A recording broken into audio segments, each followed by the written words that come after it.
Welcome to another episode of Come Together.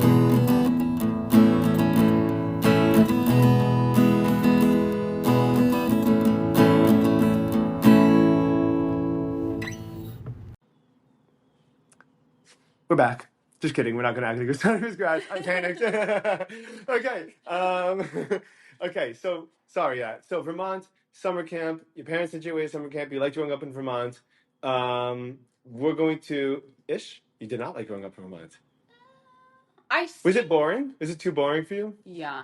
I see at the time there was a lot of goodness there. You know, raising your kids in a place that is exceptionally safe is cool, deal. you know? But I was lucky, I think, to have had parents that were career-oriented and driven people, which was not the norm, let's say, of everyone around me. So I went to high school with a lot of people that did not feel the same way as I did about further education and finding a career. What did people there typically do? Was it like blue collar kind of stuff, or is it some? But I just don't think that there was as much importance of going to a four-year university, graduate school after that. Right. People were just comfortable either getting jobs or getting associates from community college. It was very not driven, I would say. And that's just not how I was raised. So I felt like I stood out a little bit. I felt like I wasn't fitting in. And so, yeah, it was fine. It was fine. And when I go visit, I love to, be in my house and see my parents and spend time with them. But I How often do you go back? Felt maybe twice a year. Okay. A couple times a year. Guy, you like to go? Sorry. I do, man. I actually, I've never been to Vermont up until I met Alyssa. In fact, I couldn't point it in the map. I've been there with Alyssa. And I loved it. I mean, look, every place has things to offer. Things that you're going to like more, going to like less, right? So it's way different for Florida just because you have all the open space. It's definitely more small town vibes. Everybody knows everybody. The nature there is totally different. For sure. The rolling mountains and there's so much open greenery. I mean, just fields of green and mountains, and you get the seasons, and it snows and it's beautiful. So you got all the winter type of sports, which are awesome. So it has a lot to offer on that aspect. Do you do winter sports? I did. Then my life took a different direction, and I was horseback riding. Actually, get out of here! Yeah. Really? Yeah. That's a cool sport. So I did a lot of different sports, and then I just was. How'd you find horseback riding? I actually started riding when I was 3, and I've just ridden horses my whole life. There's a lot of that here in Florida too, right? Yeah. Do you ride a lot here? I don't ride anymore, but I do have my horse here in Florida. Horse. Okay. I want you to elaborate on that because I don't know what that means, but it sounds so cool. So I grew up riding. I had horses my whole life. A horse is expensive. Very, very, very, very expensive. So I started riding when I was little, always rode. When I think I was maybe 8, I started competing. Cool. What goes into a competition? Everything. Like form, jumping, stunts, stuff like that? Yeah. There's different styles of riding. What I was doing was jumping. But there's different that even within jumping, there's different things that you could be judged on. There's timed events. There's a lot of variety. Okay. Also the different height of the jumps. So there's just a lot of different things. And so I competed always. And then I sustained a pretty serious injury. I could imagine. Was it back? Yeah. I could imagine, right? Does that happen a lot? I mean, I think some people get lucky, but I was a little bit reckless and a little bit of a daredevil. And so I sustained a pretty bad injury and never let it heal. And then in college, I was riding professionally. And that kind of continued to evolve. And Where'd you go to college? You went in Baltimore. Where'd you go to college? Towson University. Cool. Yeah. And they have a horse. They have a riding team. No, I didn't ride for the school. Okay. I kept my horse at a local barn and I rode for them. Wow. Cool. Yeah, which was cool. And then I moved down here after school. And Why'd you move here? grad school. Grad school. Yeah. You wanted to go to grad school. Yeah. Okay. Yeah. How different was it here than Baltimore? And very different. Very different. A huge culture shock, I feel like. Yes. And it was culture shock getting to Baltimore, another culture shock coming down here, totally different culture shocks also. Yeah. But I really loved it down here. I have family down here also. Okay. And then when I got here, my back pain got a little bit more out of control. And so I stopped riding. And I had to have multiple procedures on my back. Those are the worst. Yeah, and I have pretty significant nerve damage in my back and a lot of soft tissue damage. So I was out of commission for a long time. I was on bed rest for 6 months. Wow. And how old are you? I started when I was 22, 23. Having That's when procedures. And that's when you're on bed rest. Yeah. It's a long time. 6 months is a long time. Yeah. What do you do for 6 months? You're on bed rest. At the time. Were you miserable? Yes, I was miserable. You watched a lot of New Girl. I watched a lot of Princess, random shows. What'd you watch? Let's hear it. New Girl. What else? I watched New Girl. It says a lot about who you are, by the way. Okay, that's good. At one point, I watched a show that I don't even remember because at the time I had to be on some meds. Uh-huh. And my father was staying with me. It was Pretty Little Liars. Oh, nice. That's that Kevin DeGraw? He does. I couldn't tell you because I don't remember any of it. Really? So my father essentially had to watch Pretty Little Liars. Wow. If you knew him, you would know that he's not the type to watch. What did your parents as chiropractors tell you while you're going through this, and were they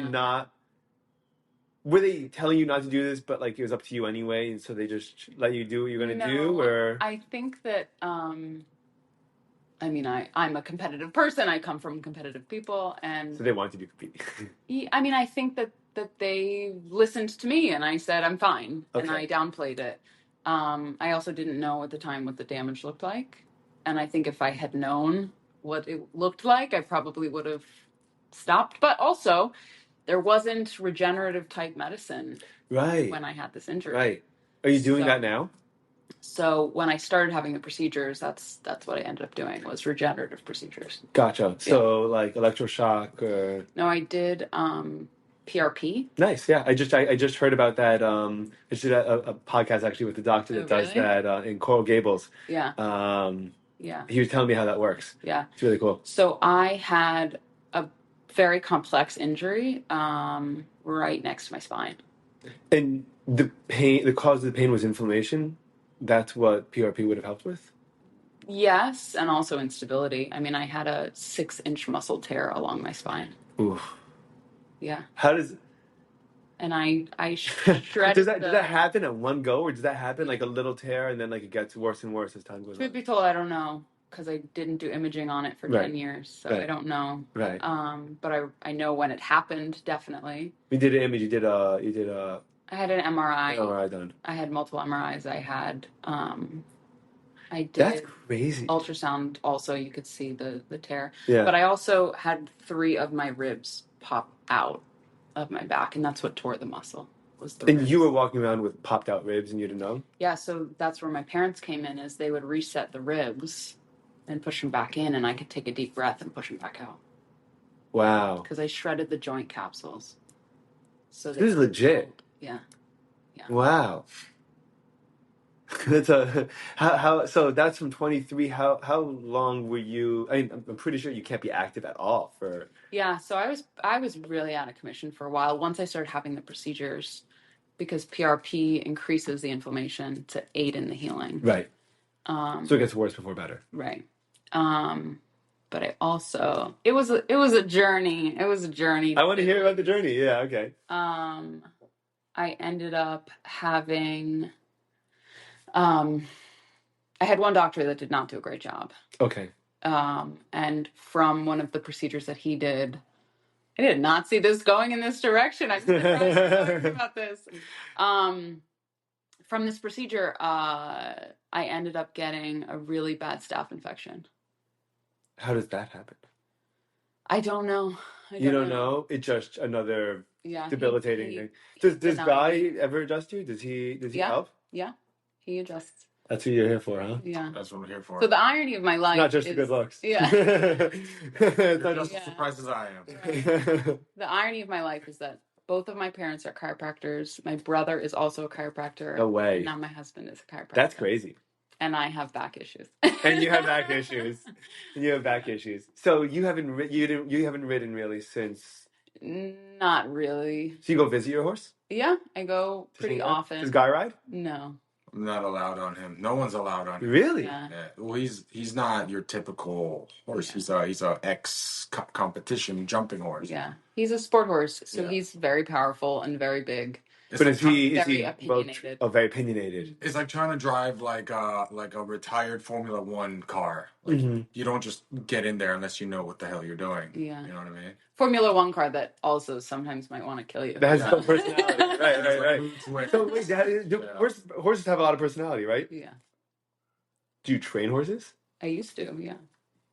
And how do you train a horse? The same way you train a dog or like anything else? Like Sort of. Incentivize or I mean it's consistency, repetition. How do you decide on a horse's personality that you like or not?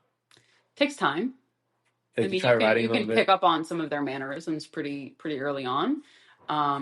But in training them, it's especially when they're young, it kind of can change every day. So Gotcha. It was very fun, and that's the part that I liked about it, but I was definitely not fearful of them. And I think a small amount of fear is a good thing. Yeah, I think it is too. It keeps you humble and it keeps you safe. Yeah, I mean, it's like the reason why anxiety isn't inherently a bad thing. It's when it's out of control that it's a bad thing, and like it does exist for a reason. Like the reason why we experience it. It's cool that you say that because I talk to a lot of my clients about the differences between stress and anxiety. What's the difference? Well, stress is a natural response to a stimulus. Okay, and anxiety is irrational response to a stimulus that doesn't make sense. Well, it could make sense. It's anxiety is produced when it's not exactly congruent to the stimulus causing it. Yes, correct. Because whatever you're anxious about hasn't manifested yet. Exactly. So it's irrational. So it's an attempt to prepare. Which is irrational. Is it? Mm-hmm. Why is it irrational? Rational looks like congruent, right? This thing is scary, right? Mm-hmm. In real time, thus I'm fearful. Mm-hmm. Stress response is an evolutionary response. It's something we require for survival, right? Mm-hmm. Anxiety is the presence of stress response that is not related to or based on or congruent to the stimulus causing it. So it's like... But can't it be? For example, if I have social anxiety and it stemmed from a particularly bad event that happened, let's say, 5 years ago, mm-hmm. And I got rejected by a girl in front of 100 people at a bar, and now I'm afraid. It's not irrational. I'm coming up with this hypothetical in my head before I put myself in that situation every time, and it's not, no longer exactly present to you the way that it was correct. The initial time you experienced it. But it's a potential outcome that I want to avoid. Yes. So it's associative, but it's not necessarily... Based on history, not based on present stimulus. Yes. Thus, it's irrational. The difference between rational and irrational isn't probably what you're thinking of. Okay, so explain. So explain that. So rational is congruence, right? So it's like saying... Clouds are coming, it's raining. It's going to rain. It's like saying, let's go with a bear, okay? Grizzly bear, scary, okay? Why is it scary? Because it has a lot of capacity to kill you, okay? Very scary. If you associate grizzly bear with being just like all bears, right? This is where you go wrong. So grizzly bear equals scary, okay? So if we put that as rational fear, right? That makes sense. You should be scared of scary things, okay? Now, if you overgeneralize that all bears are scary, you've now stepped away from rational thinking, right? You have overgeneralized, and now all of a sudden you're associating fear of bears, beautiful, which doesn't make any type of sense. It's thus irrational. Now, gotcha. the history might tell you, yeah, the bears are scary, right? But that's not based on the exact stimulus in that moment, right? It's thus maladaptive. It's no longer present to you. So rational does not necessarily equal understandable. Exactly. Something could be understandable and I could get where you got how you got, but that doesn't necessarily make it a rational decision. Exactly. And I guess people probably equate the two very often. Yeah. And irrational, nobody likes that concept. Nobody wants to think of themselves as irrational. Yeah. But we are. We're very right? irrational. And coping strategies, defense mechanisms, we all have them, right? And I think that eventually they are maladaptive. Yeah. You know, certainly they came from a good place. It makes sense why that happened. Right, they're understandable. Right, very understandable at times. Yeah. It's just that when that same stimulus is no longer present, it's now irrational. I gotcha. How did you know that you wanted to become a therapist, psychologist? When did this happen? Because it seems like you had a pretty diverse background before this that wouldn't necessarily point towards this. I mean, unless I'm missing something, which I probably am, but based on the fact that it's been 20 minutes to our first time meeting, but you don't know everything about me? No, not yet. Weird. Not yet. Guys, pretty fair about your privacy. I imagined. How'd you get started? What encouraged it? Or did you always know that this was something you were interested in? You always knew it. Yeah. I think that people get involved in their career path for a variety of different reasons. Oftentimes good reasons. Maybe it's something that they experienced in their life that drives them towards it. I think mine was a combination of that, dealing with my own life and stressors, seeking therapy also when I was a kid. You started going to therapy when you were a kid? Yeah. How old were you? When I started, I think I was 7 or 8. And then I saw a therapist off and on throughout my life. What's therapy like for a 7 or 8-year-old? I didn't like the therapist when I was a kid. I really didn't like her. Do you think most kids don't like their therapists? No, I think some kids really love their therapists. Okay. And then I think it can be really helpful. I did not like that therapist. I don't know that she was so helpful to me. But what were they trying to? What was the goal? What were you trying to accomplish at that point? Working through anxieties, working at understanding my own thoughts.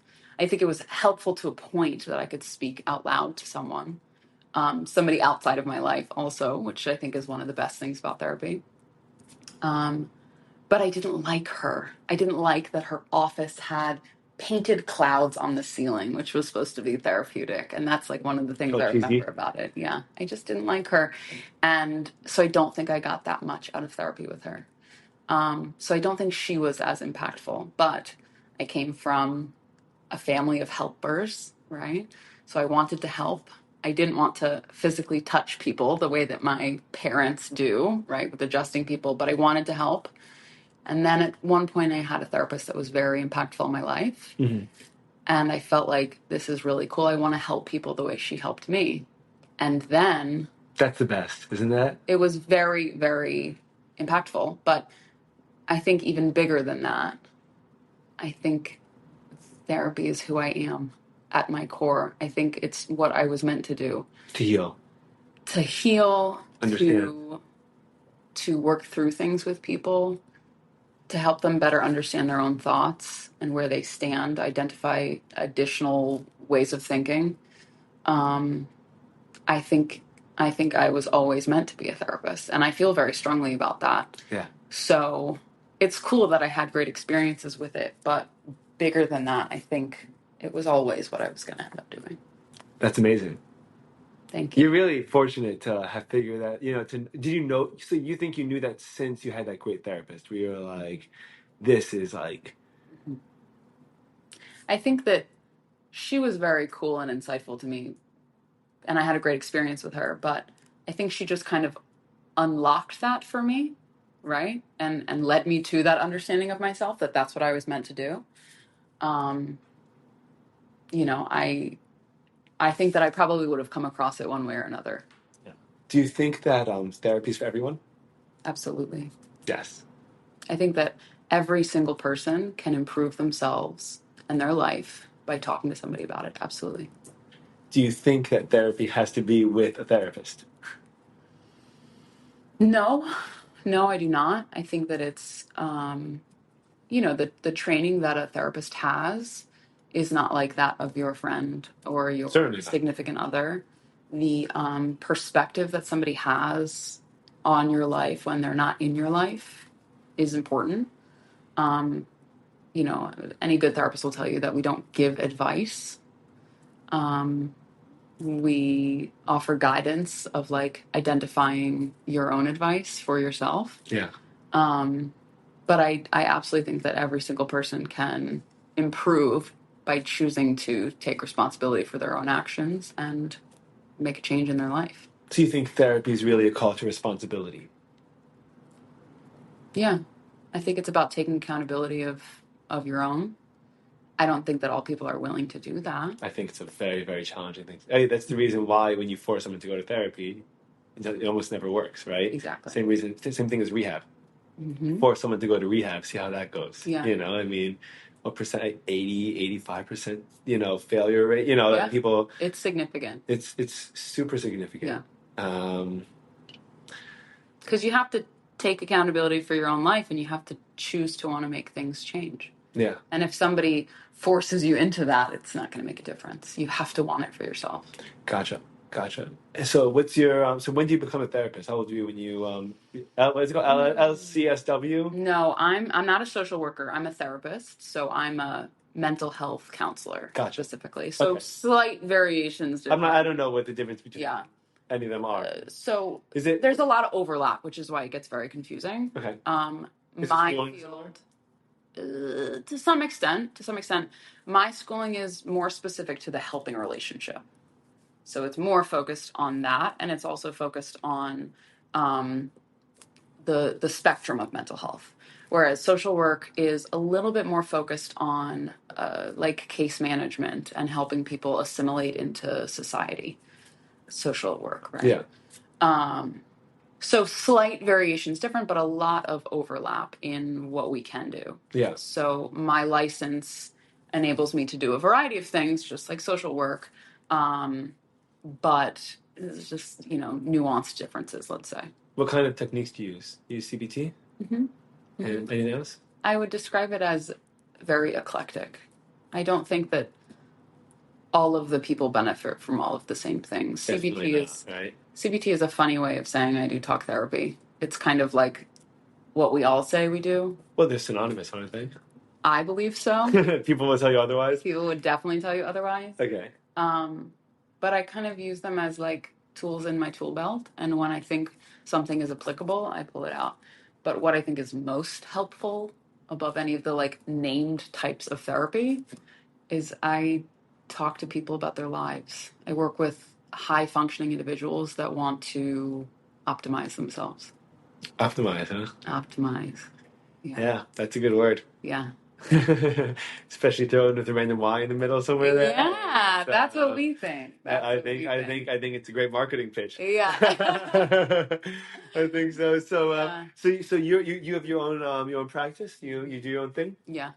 So I've had my practice now for 5 or 6 years. Wow, awesome. Yeah. What was it? What did you do before that? So I finished my master's and I dove headfirst into private practice. You went straight from really? That's not common, right? No, almost unheard of. Why do you have a hard time working for people? No, it's not even that. I can take direction and I think that would have been very good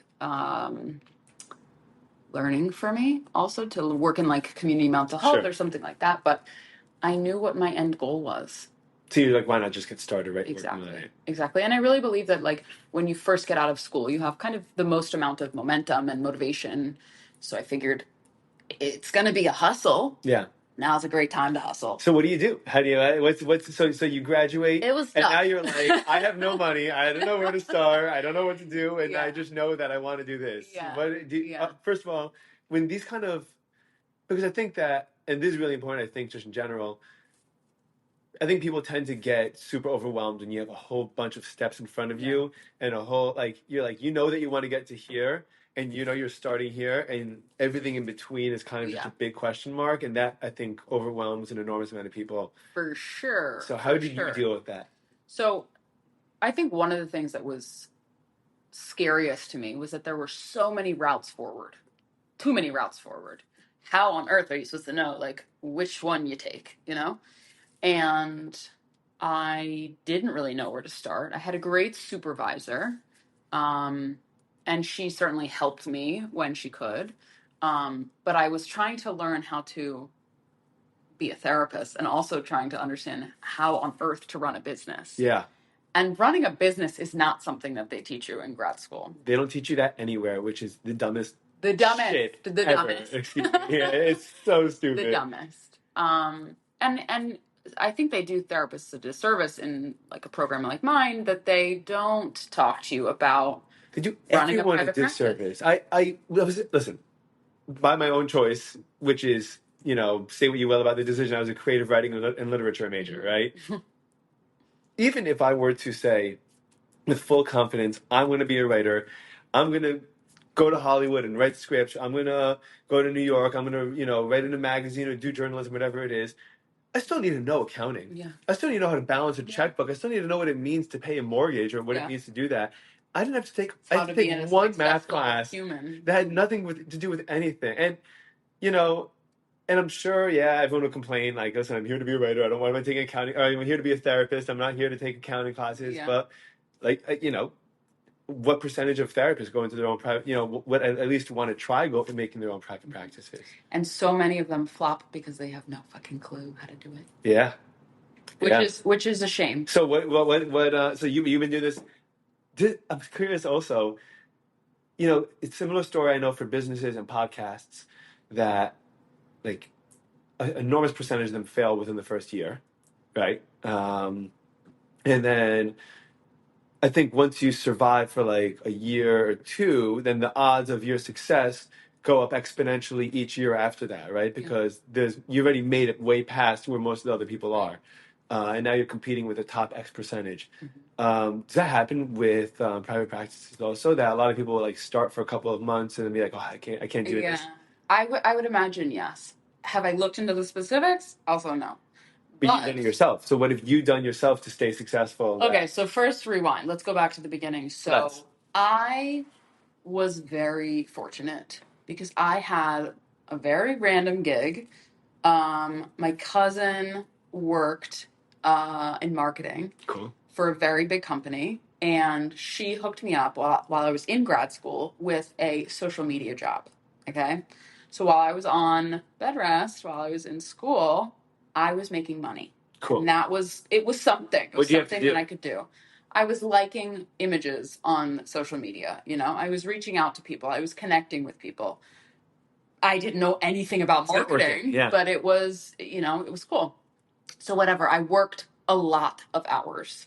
And it was a great gig for the time being. So while I had that job, I also was ramping up on my practice, right?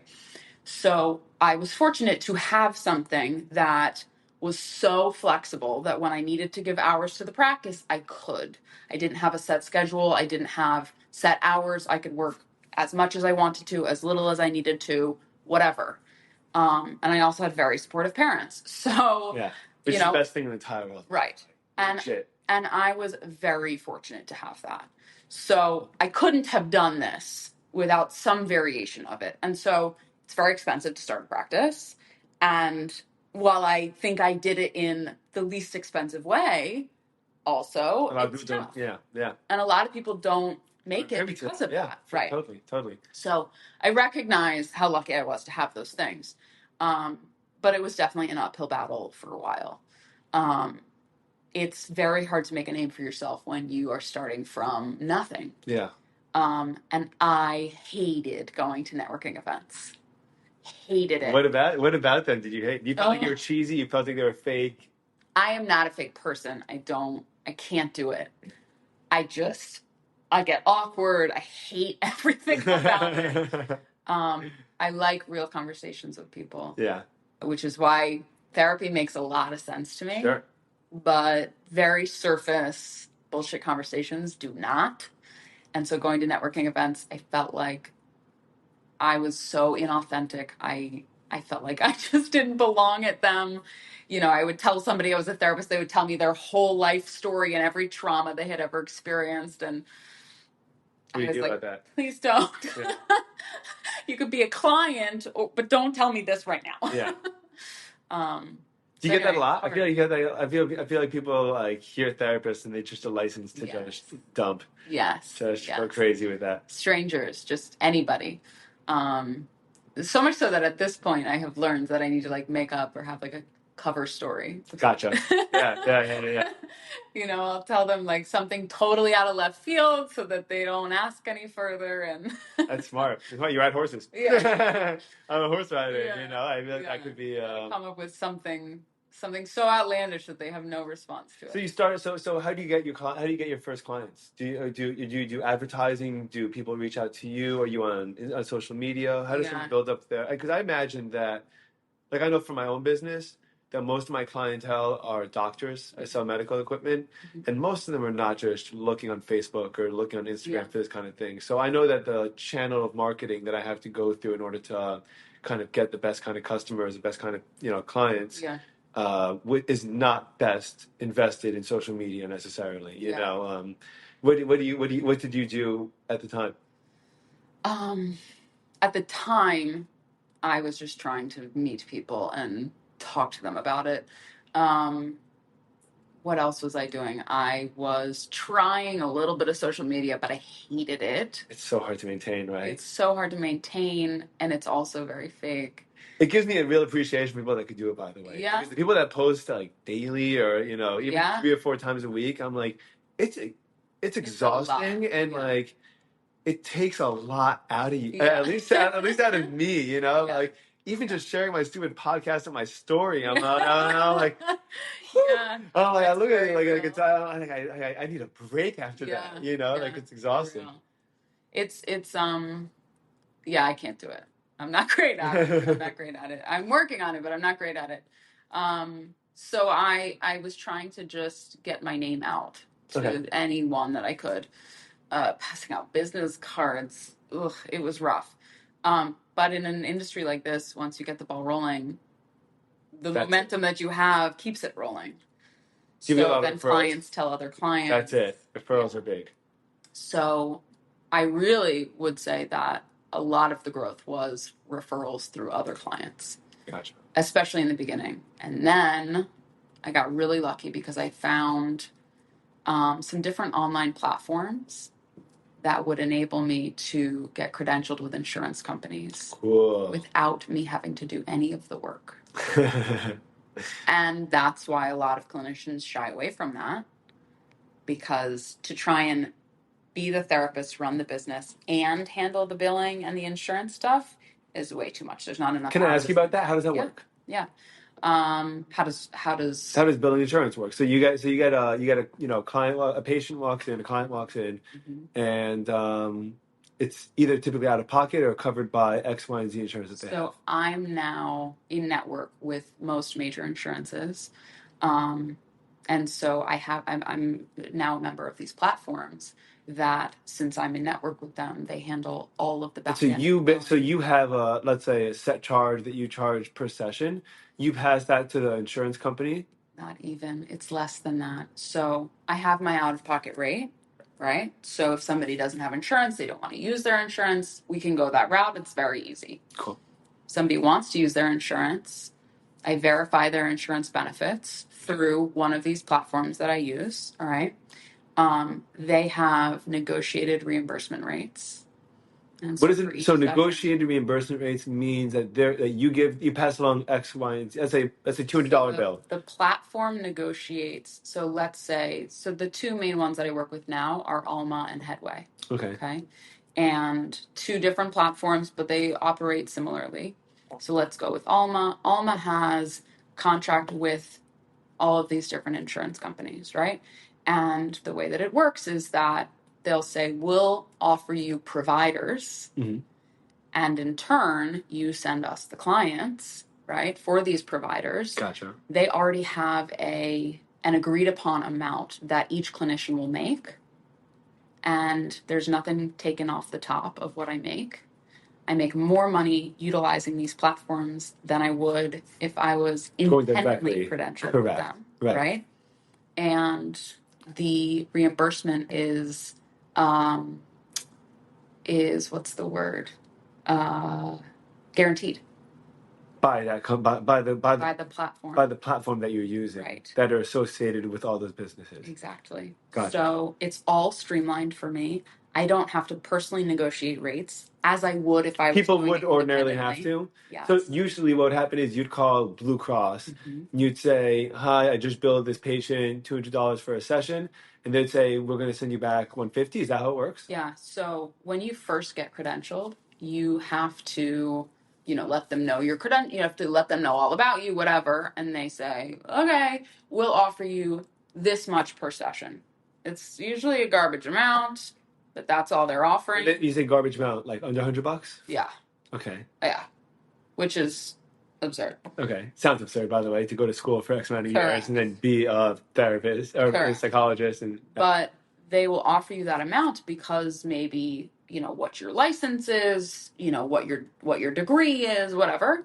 And then you can say, well, I want to have more, whatever. They'll say, no, here's your amount. And that's kind of it. But then each time that I do a session with any of the clients with that insurance. And the reason why you want to work with the insurance company to begin with is because presumably the client would not be able to pay you out of pocket because they're already paying their insurance bill. Right. And so you're getting new patients that ordinarily wouldn't walk through the door. Exactly. And you're finding that middle ground, and they're getting paid, so they're paying the insurance X amount, and the insurance is going to pay you some kind of middle ground between what they would have paid you to walk in and what you would have had if nothing, if Basically. no one came. And it's 2025. Nobody wants to pay out of pocket, especially not right now. People are struggling right now. People are struggling now. So when I tell them my cash rate, they're like, ugh, weekly? No way. Yeah. But I'm already paying for my health insurance, so yeah, I might as well utilize that benefit. Do you have to get insurance as a therapist? Do you have to get insured? Yeah. And what is that like? I have a liability insurance. And that's in case someone comes after you and says that you did something, that you... Yeah, just like any malpractice or whatever. Insurance. Yeah. What would cause a malpractice suit with therapy? In therapy, it's things like... Because if someone got divorced because of something like that, because of the session that the therapist had. There's ethical guidelines that we have, right? So if you were to overtly cross an ethical guideline, that's something that you'd be liable for. If you handled somebody harmed someone else and you didn't alert services, you could be liable for that. Gotcha. There was abuse, the things that we have to report on, you could be liable. Have you had to report on anyone before? No. That's good. What would you have to do? Would you feel bad about it if it came to it? Yeah. It's a tough situation. It's so tough. The details of it you're not always privy to, so it's very difficult. Right. Do you watch The Sopranos? No. You should. You should because a lot of drama.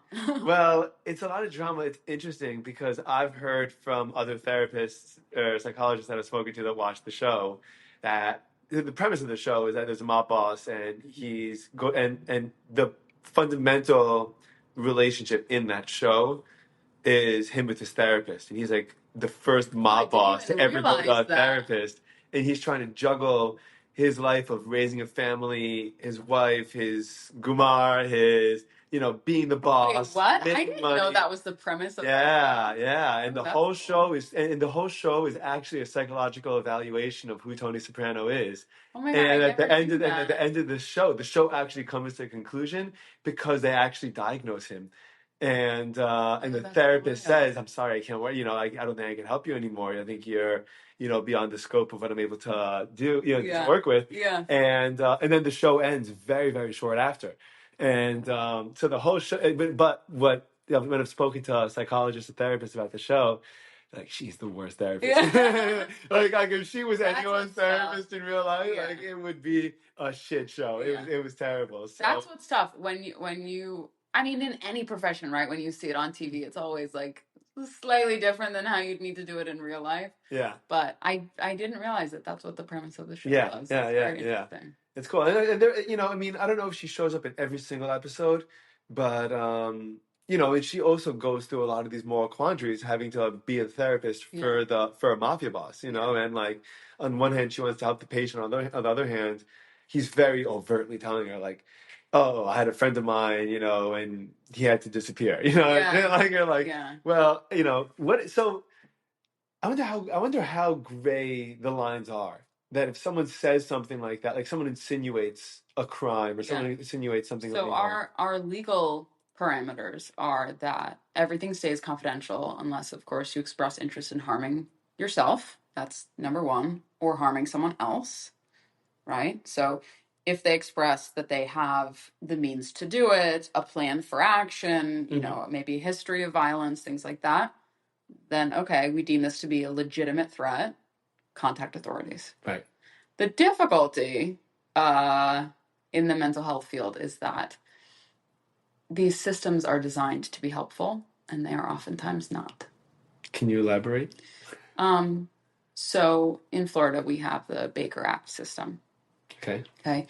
So legally, somebody expressed interest in harming themselves, right? Suicidality, you would contact authorities to have them do, let's say, a wellness check, right? To see, what the parameters of the situation are. Do we take them in? Do we not, right? The difficulty of that is that if the client does not outright say to the cop's face, "I am going to kill myself," they will not take them in. Right. So you have, a teenager that is upset, but they don't want somebody telling them what to do. They don't want to go to the hospital. They don't want to do anything. But you know that they're going to harm themselves. The cop really says, interesting. I can't do anything about it. Because it's illegal to harm yourself. Well, do you think it protects a lot of, like, do you think that the loose language comes up often enough that if they were to be able to kind of take people away or, hospitalize people based on rhetoric, that a lot more people would be needlessly hospitalized or taken away than, like, let's say, hypothetically, like, unless, like, I know right now the case is very specific, unless you say these words, but what if you say, like, like, I sometimes just wish it would all be over, and, like, that's a very clear, insinuation as to what you're saying. Yeah. But, so on one hand, I feel like that would, like, be good grounds to at least look into it. Yeah. On the other hand, I mean, yesterday, 2 days ago, I had a super stressful weekend, and I was sitting, we sat down, and my wife went to take a shower, and I had both kids with me, and it was like 10 o'clock at night, and the 4-week-old was crying, and the whole And you're time ready I to took a shower, explode. and I said to my wife, like, and she came out, and I was like, "I love you. I'm so close to snapping right now. Yeah, I don't want it yet." lose my mind. Yeah, I know. But, like, someone could take that. I feel like if you just heard a transcript of that, like, that sounds like almost like borderline, like, abuse. That sounds like a little crazy. Bad. Like, yeah, it doesn't sound great. So, like, I could see how you need, like, very specific language to protect the person talking. Yeah. On the other hand, like you said, like, it doesn't give you the space to really be able to kind of help in what you are trained to know or what you're trained to identify. Yeah, it's a very tricky space to be in, definitely.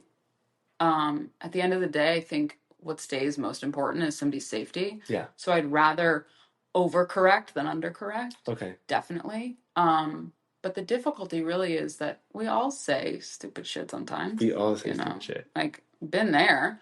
But a therapist is trained to understand the nuanced difference between, like, when this person is actually a threat to themselves versus when they're not.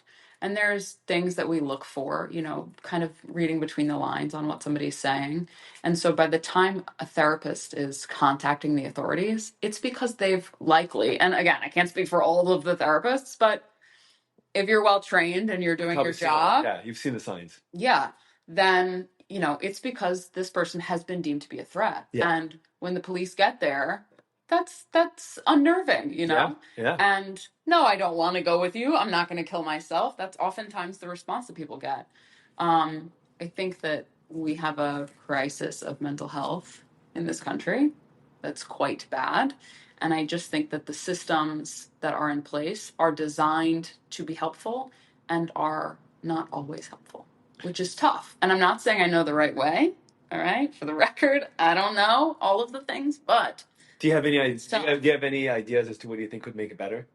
Like just even steps or smaller ideas that you think like well, actually let's first before you even do that, let's do you want to try to identify what do you think the root of a lot of the because you can't identify the root, obviously mental health is a massive spectrum, but what are some of the roots that or causes that that are causing this mental health epidemic that we're experiencing? Because if you unless and how much of it do you think is really just people diagnosing it for the first time as opposed to like shutting it down like what our parents' generation used to do?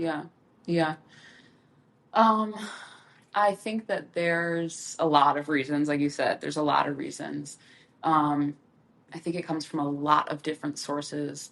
There are some things that are, let's say, biological, genetic to some extent, right? Passed down generation to generation. There are other things that are... You're talking about like generational trauma kind of thing? Generational trauma, but also I believe that there are biological markers of some of these mental health disorders as well.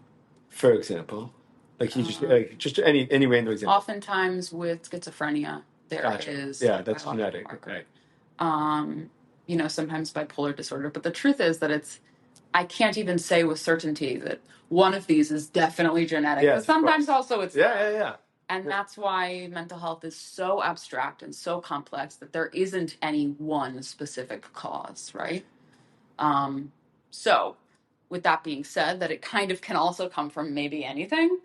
What other reasons are there? But we know, for example, like huge factors, hypothetically, at least I would think, is physical wellness, right? Bless you. Physical wellness that that exercise, generally is really, really good for your mental health. And we also know that people do not exercise very often in this country, and there's probably far more gym memberships than there are people working out of the gyms. Correct. That plays a role. Social media. There's a lot of that. Yep, social media, absolutely. But I think mindset behind any of these things.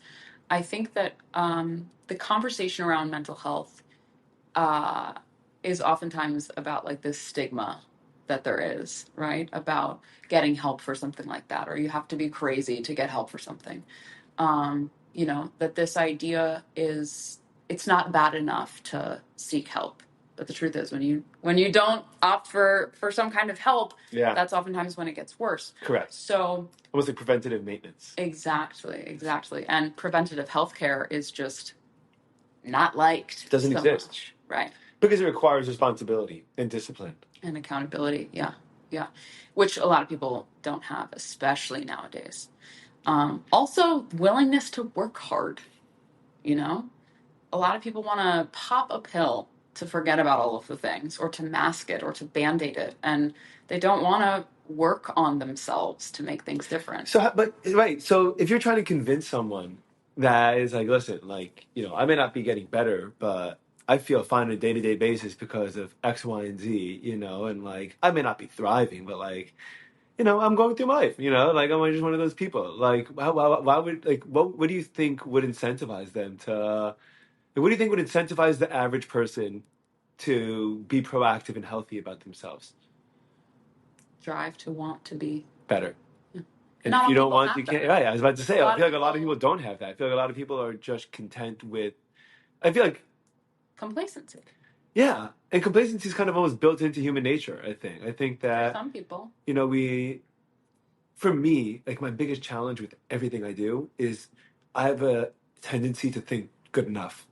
While I'm doing anything I do. I'm going for a jog. I reached, 3/4 way through what I wanted to do. Good enough. I'm fine. I wanted to do jujitsu 2-3 times a week. I'm like, I did twice this week. Good enough. I'm not going to do a third time. Like that's my biggest struggle. And I have to, but I mean, I expose myself constantly to content and to people and to friends and to different, books and to things that are telling me not to be complacent. And I constantly need to remind myself, because if I don't remind myself all the time, then I fall back to that tendency. Yeah. Well, functionality really is such a spectrum, how well we're functioning. You always have the ability to optimize yourself. Doesn't mean you choose to, right? Doesn't mean you buy into it. Doesn't mean that you have enough motivation to not only see the change that you're capable of, but to put it into action. A lot of us reach that point, right?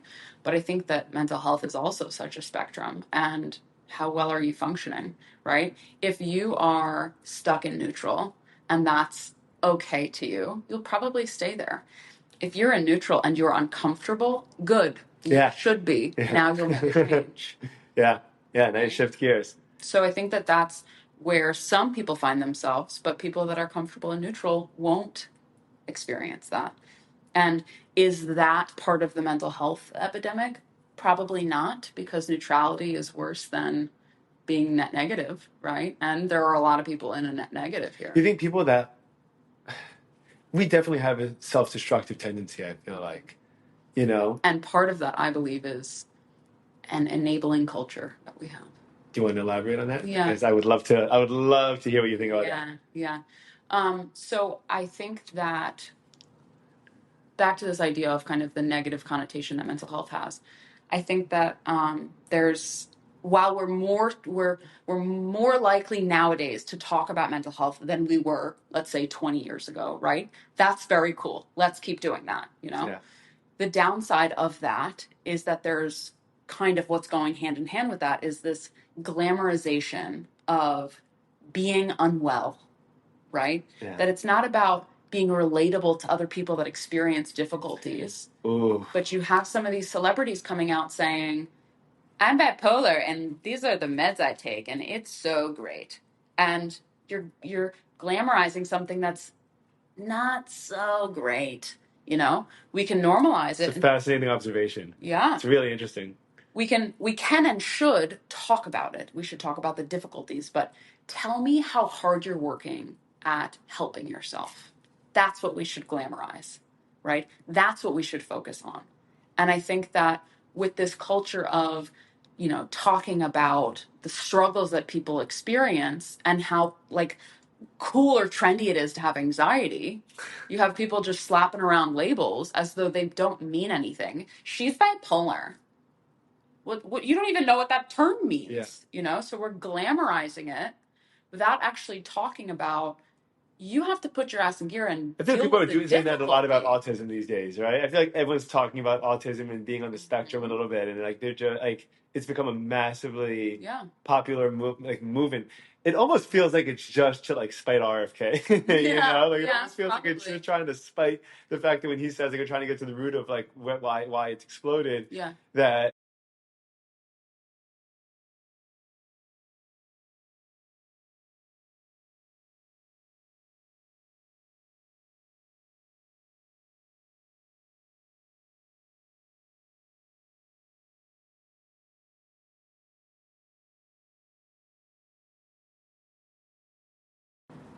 Yeah, I think that to assimilate means to accept, accept and choose to move forward. And I think that this enabling that we're seeing so much of, so readily, so frequently, of it's cool to have these struggles. I think that it minimizes these difficulties, and I think it does a disservice to the difficulties. Right.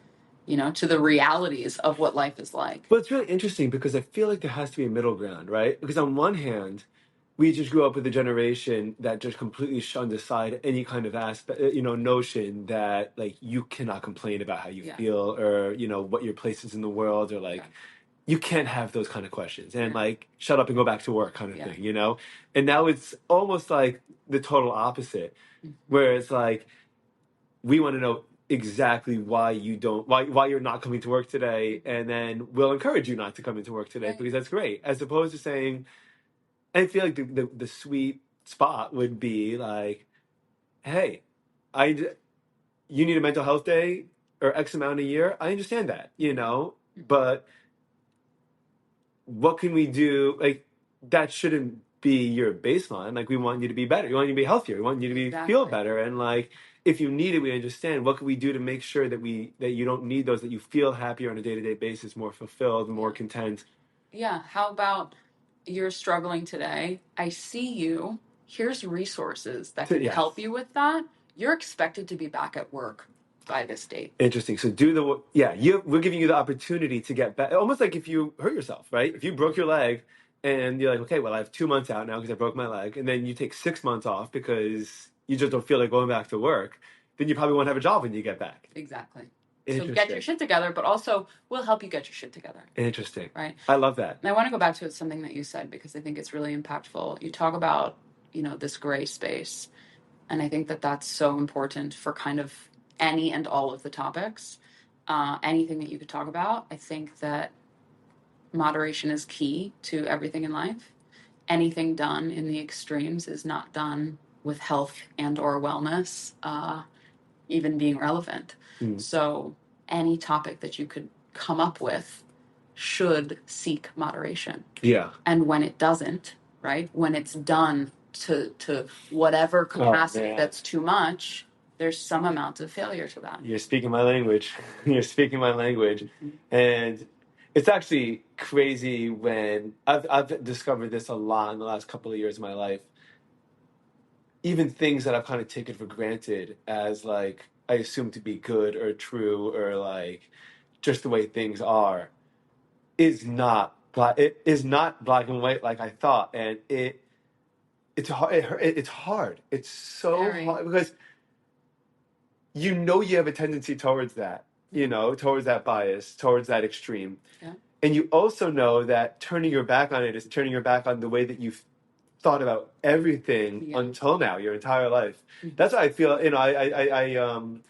I talked to my siblings about because we used to be very close to my grandparents who, when they were maybe 5-10 years ago, were much more sharp, and you could have a lot more intensive and philosophical conversation and debates. Judaism in Israel and American Judaism and stuff like that. That's stuff that really matters to first generation Holocaust survivors and people coming from Eastern Europe. Yeah. And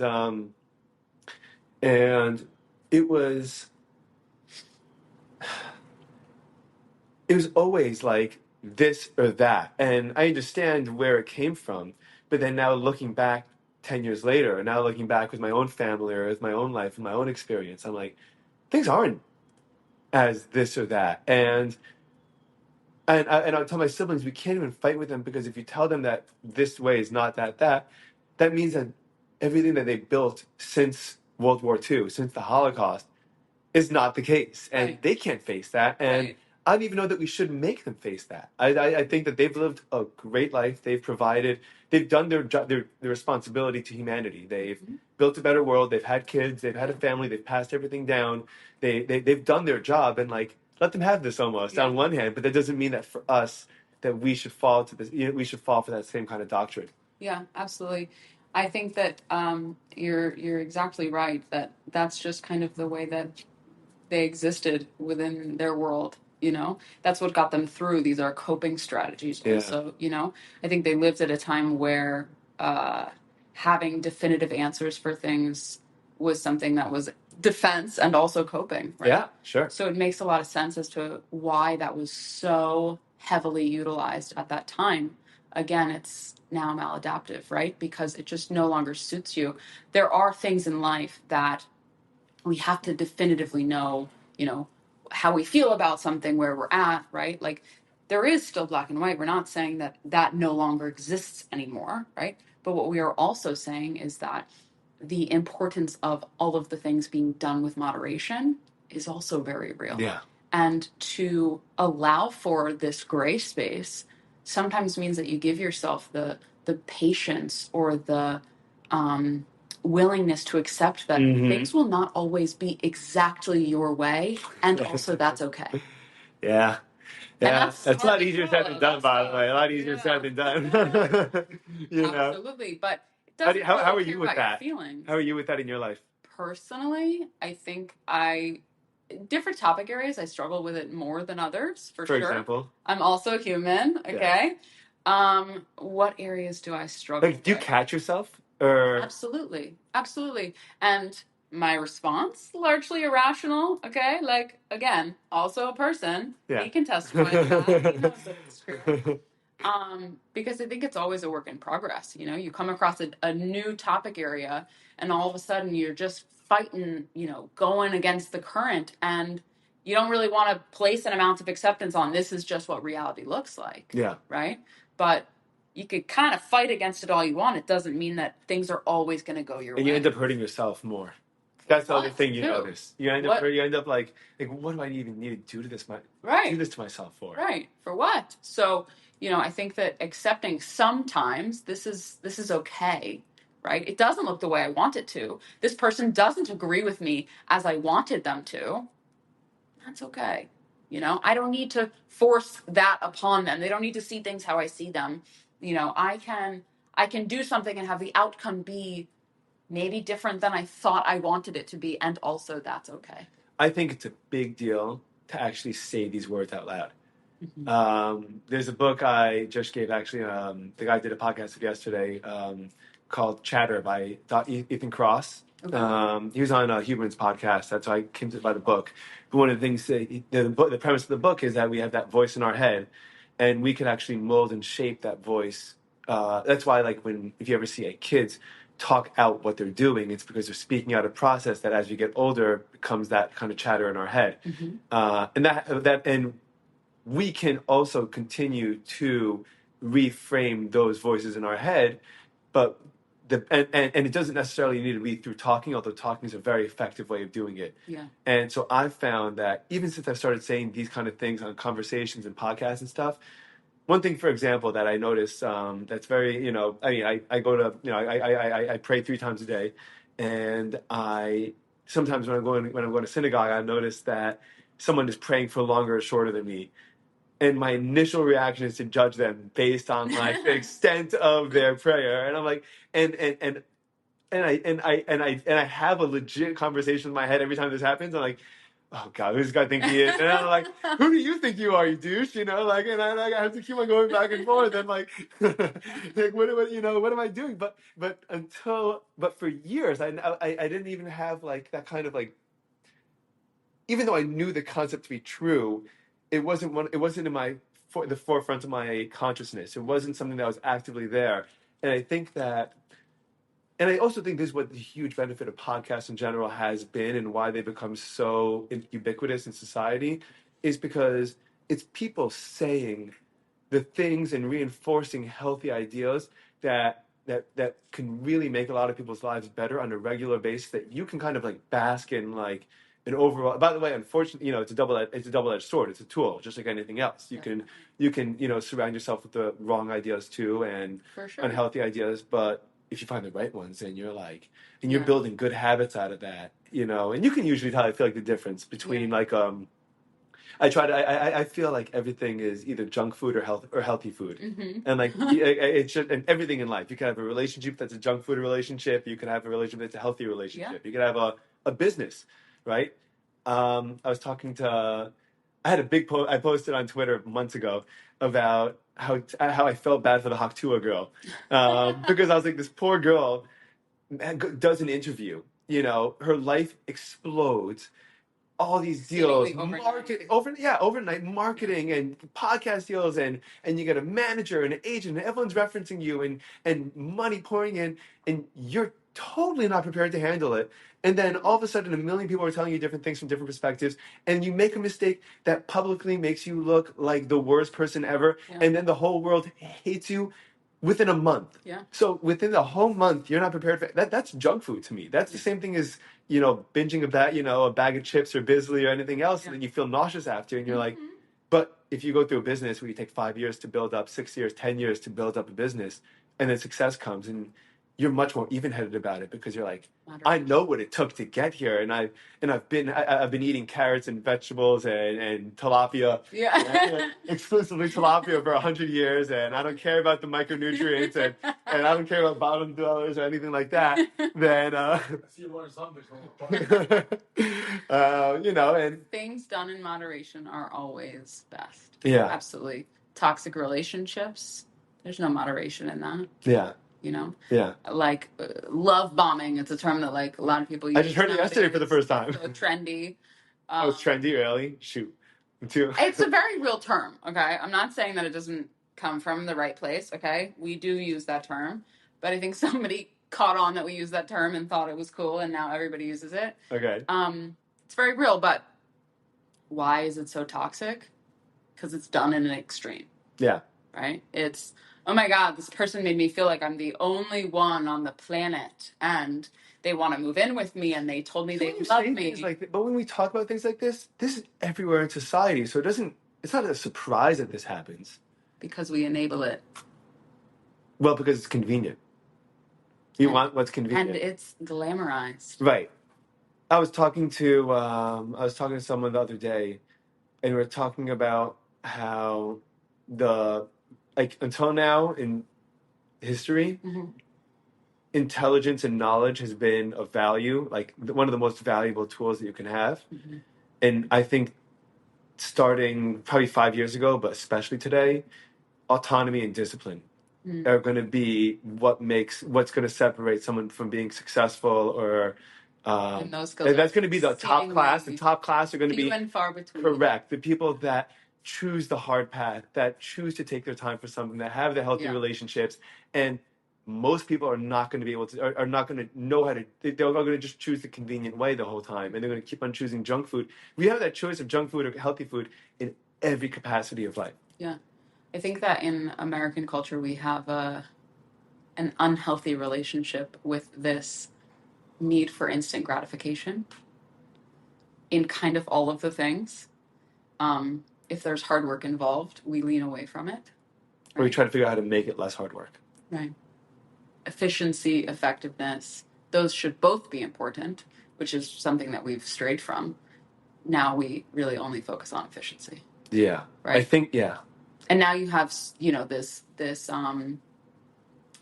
drive for kids to want to become influencers rather than, different kinds of careers. Sure.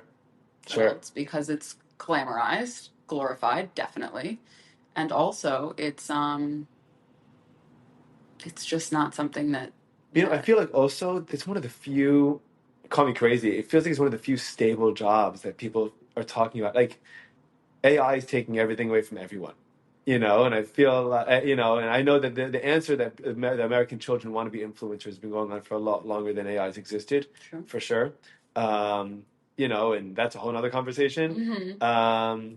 But I think that in the last couple of years, a lot of people are like, well, I don't even know what I want to be when I don't know what I'm thinking about this now. I don't know what I'm going to send my kid to school for.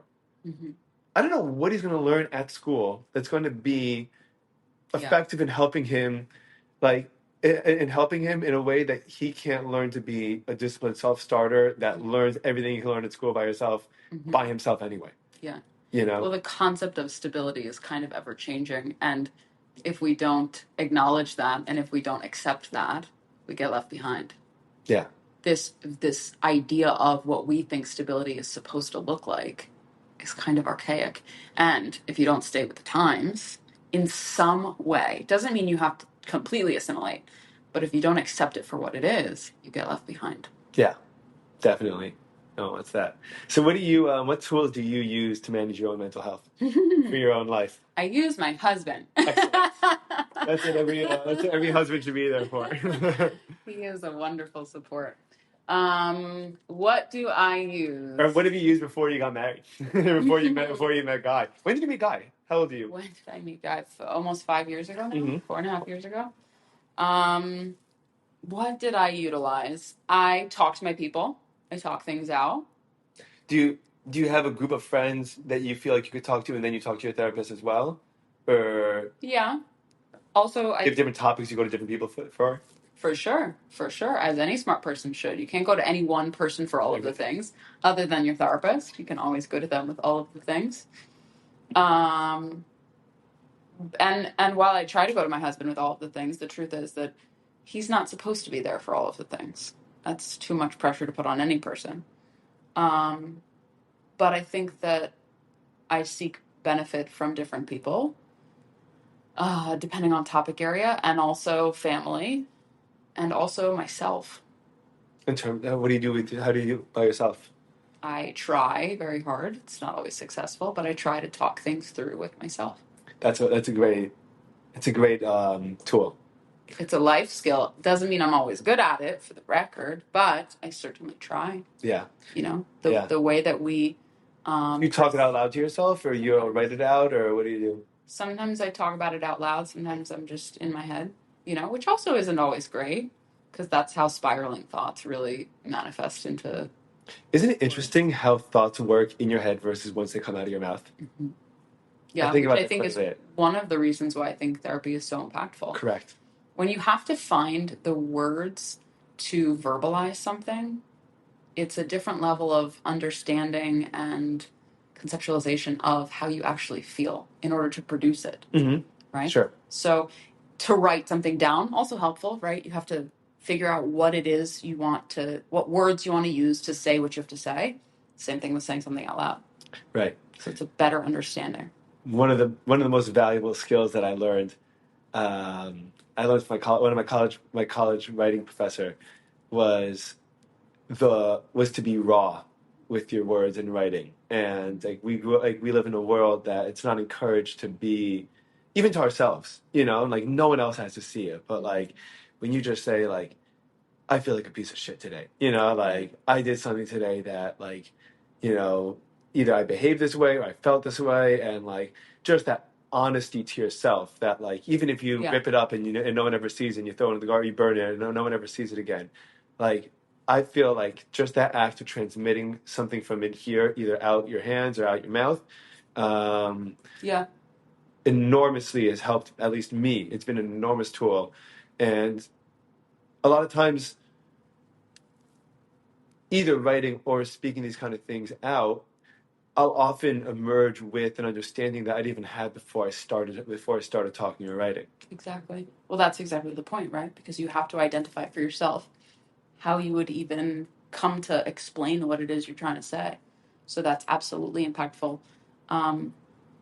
Also, I think sometimes it's hard to understand your own thoughts. You can think things that are not real. You do it all the time. Yeah. We all do, right? But to take the thoughts and make them realities, to take the thoughts and try to understand them, there's a lot of abstractness to all of that. So I think that any of us, for any and all of us, let's say, being real with ourselves, being real with the people around us, humanizing ourselves. What does it mean to humanize yourself?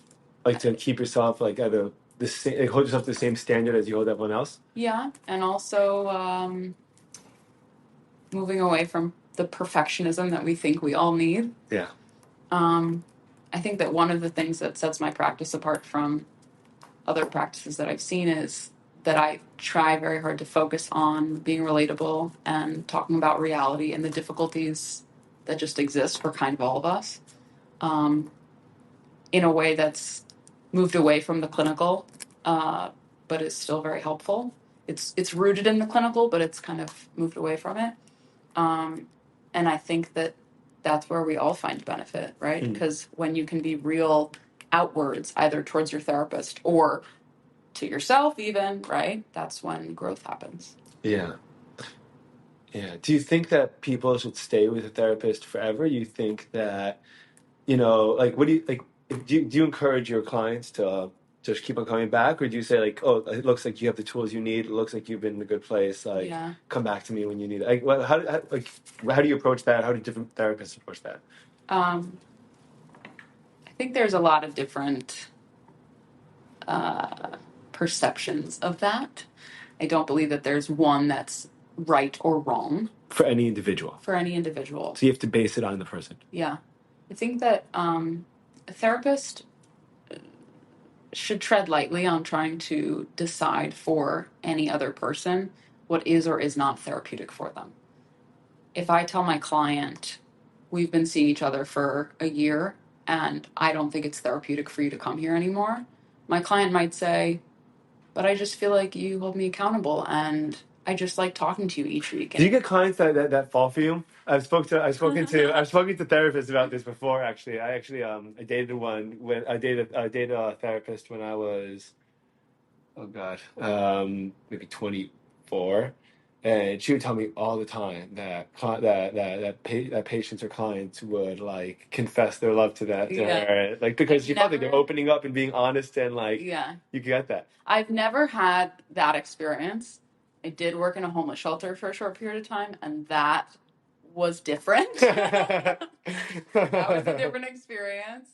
I definitely had some uncomfortable encounters, let's say, at the homeless shelter. Yes. But no, not anymore. And I would say that doesn't happen anymore because I'm relatable, but I'm very professional. And I draw a very distinct line. And the session's not about me. So I'm showing up authentically to my clients, definitely. But I'm not bringing all of me to the session. Of course, but I don't, but I don't think it even takes you doing that. I think that like most people, like there's a loneliness epidemic, and most people don't even have anyone they can talk to, so, I mean, for, anyone to just sit across from someone that like for a year, for 2 years, for 5 years, and like be the more real to them than they are to their own parents, girlfriend, husband, whatever. Which is why that extended relationship with a client can still be of benefit to them. Yeah, well, yeah, if they handle it, if they handle those, if they handle the way that it manifests appropriately. Yeah. Right. As long as it's done professionally. Yeah. I have clients that I've had for years, and I've met with them almost every week for years, and I've done that because they find benefit absolutely from these sessions. And while they might tell you that they feel like they're friends with me, our relationship is not one of a friendship. Yeah. And I know that the relationships look different than. By the way, that used to be off-putting to me. I've gone to therapy once as like a kid when my in high school. My mom was I had a very hard time in high school with test taking, and no matter how much I would study, no matter how hard I would work, no matter how many notes I would take, the test would come and my whole brain would go blank. Mm-hmm. And but other than that, and the reason I haven't gone was because I have a very healthy group of people that I have very healthy relationships with, that I feel that I've always been able to kind of get what what would be healthiest for me out of these relationships, that people I could turn to for different things, Yeah. And one of the things that used to be off-putting, although I kind of understand it a little bit more now, one of the things that used to be off-putting to me that I could imagine being off-putting to people is that, like what you just described, this therapist isn't your friend. And like when you're opening up to someone that much, I feel like people almost want someone else to reciprocate, and I feel like, that, but part of my hesitancy was that I'm going to sit across from someone, they're going to know everything there is to know about me. I'm going to feel invested in this person because I am invested in this person, and I'm not going to know anything about them. I'm not going to, and it's going to be one-sided relationship, and like, who likes that? Well, ironically enough, that's what it's meant to be, right? Because that's what I was told. You're not paying me to hear about me, right? You're paying for a session to work on you, right? So the purpose of that session isn't to build a friendship. The purpose of that session is for you to build a better relationship with yourself. Right. Which is why that therapist and what they do personally and who they are is kind of not relevant. Right. So you can sit in front of a mirror and do the same thing, if it works. Yeah, I mean, you won't experience an additional perspective or feedback. Yeah, which is why it's of limited benefit, but it's. Where do you draw the line in terms of the feedback that you give? I don't disclose a whole lot about myself unless I think that it's therapeutic for them. If it helps us to connect further, then. So you would say like, oh, I also have that problem, or like you also say I relate to that, or like what do you Yeah, think? I mean, I share problems or issues less frequently because I think that I can express empathy without disclosing Sure. reasoning why I sit in the depths with them. And truthfully, it's not about the fact that I've experienced the exact same thing, so I don't need to relate in those ways. You don't think that would help the person No, feel like no. No, I think that what's more helpful is to in some cases, let's say. Sure. I don't want to generalize too much, but I think in more cases it's more helpful to say it's reasonable to feel this way, right? And what can we do about it? Mm-hmm. Right.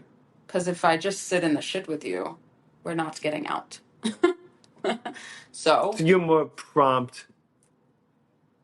You're almost like keeping up a conversation. You always almost like keeping the conversation going so that it doesn't stop at yeah, I mean, the spare station or whatever. yeah. I think we have to stop long enough to process the feelings, but we're not staying there. Right. I think moderation, right? Do some processing of the feelings and also talk about what you're going to do to get yourself out. Yeah. But it can't be only one or the other. It has to be a combination of both. And to what extent, 60, 40, 70, 30, I don't decide that. You do. Yeah, sure. But I'll help you get Find through that. that. Yeah, gauge that. What's an ideal setup professionally for therapists that like how do you know how do you feel when you feel like I've made it and like I'm where I want to be with my career and my life? Yeah. I don't know an exact goal that I have. Currently I have... Is your goal to be busy? Is your goal to have X amount of client? Like what's your...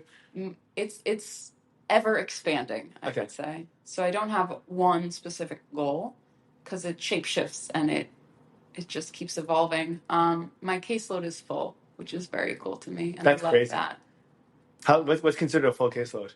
It varies person to person. I see a lot, so I often am hovering around 30 sessions a week. Wow, gotcha. Which is a lot, and most therapists I know prefer less. Because you still have to do notes and what other works associated with it other than the session? Is billing, like you said? Staying in touch, the billing stuff, all of the scheduling and organizing. And then, for me at least, is working on ways to continue expanding. So, more recently, within this year, I've hired some additional clinicians. Nice. Congratulations. Thanks. That's so exciting. Thank you, yeah. Wow. And I've really loved it. Really, really loved it. Do you love that because you have people to work with? Do you love it because you could help more people, you feel like? Do you set the tone for what type of like clinic you're going to have? Yes to all of the above. Amazing. Yes, that's such a phenomenal opportunity. I love the idea of normalizing this type of therapy like this, more relatable, more real human person to person. And so, when I'm hiring, that's something that I keep in mind is a therapist's ability to offer this, because I think that's so impactful. So when I'm looking for somebody, that's certainly something I'm looking for. But I also love having a sort of mentorship with new clinicians or additional clinicians. And there's other things that I'm toying with the idea of trying out different, supervisory type roles. Cool. Would you think about expanding the type of therapy that you offer? Like, what do you think of like music therapy or pet therapy, or especially in South Florida? I just sold an ultrasound machine to people that do dolphin therapy. Amazing. And it's really, we went down there to meet them. It's really, really cool. Yeah, there's a lot of different forms of therapy. I think that they're all useful and or beneficial. Would it be cool to have it all under your umbrella? Like have like all the different applications? It would be cool, but I kind of feel like there's something to be said about like when you go to a restaurant and they just make pizza. And they just make pizza. Or you go to that restaurant and they're offering way too many things and you think, how could you be good at all of the things? Correct, right.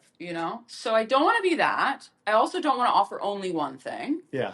Well, it wouldn't be you, but that's the benefit, right? Like the benefit is that you got your philosophy that's kind of interdisciplinary, that's interconnected through everything, and then you have different ways of manifesting your philosophy and bringing them to fruition, helping people in different ways that would speak to them, get to almost like the same kind of place, right? Yeah. There's also different specialty areas, right? Yeah. So I work with some specific things. I work with high functioning people that want to optimize.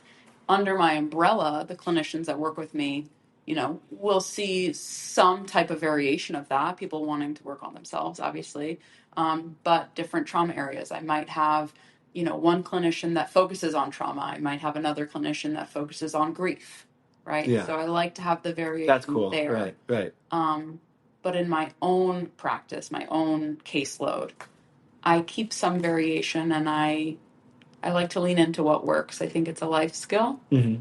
So, do people come to you and then you'll pass them along to your colleagues? Yeah. You think I think that that's the X, Y, and system Z of the practice. is better for grief or better for? I don't usually work with them before passing them on, but when somebody approaches my practice, I'll say, based on what you described, this person is a good fit. Cool. Yeah, and my role is to grow their caseloads as well. Do therapists take it personally when people switch therapists? I don't, and in fact, when I start someone new, within the first 5 minutes, I let them know we're going to do a consultation to make sure it's the right fit. If for any reason it's not, either you don't like talking to me or the things you want to discuss are not in my area of expertise, find you someone who is. So I personally don't take it. I do not take it personally, but I think everybody's different on that. Yeah. I think the goal is for you to like your therapist and to get benefit out of it. You can't get benefit if you don't like your therapist. I know. I have so many friends that lie to their therapists. I'm like, it's so stupid, dude. if you're lying to a therapist, who you're not lying to, like, right. Seriously. And then you just stay in that neutral zone. Yeah. And that's like, and those are the same kind of examples of people that if you send them to a rehab would be out in a week and back at it, Sure. Exactly, because you're not there for it. Yeah. Cool. I think this is so much fun. I hope this encourages you to jumpstart your own. Yeah, and now that we got some footage, this will be the beginning of the next most successful podcast that'll very quickly overtake mine because you'll have video. And we'll see. Don't hype it up that much. That's right. Sorry, no hype. I'm gonna keep on doing what I'm doing, but you should definitely do this. I'm so excited for you to whatever's coming up for you. It really seems like you really have it seems like you have a vision. And I mean, do people feel like they look up to you more because you went straight, like you have all this private experience now that other people have, like most people don't have? Maybe. I think there's just different routes, and I don't want to say that like going to work at a clinic is a worse route. I think they gain amazing experience. Not, but do people like look at you and be like, wow, you've been in your own practice for this many years and you've only been doing this for X amount of years, and like, yeah, it's definitely different. It's definitely not the cool norm. Yeah. But it was a struggle because of that. But I'm at least proud to say that I think it's amazing. I think you're doing great work. I think keep it up, and we'll do this again. I hope. Thank you. Awesome. Beautiful. Thanks for having me. Of course. Thanks for coming. Bye, everyone.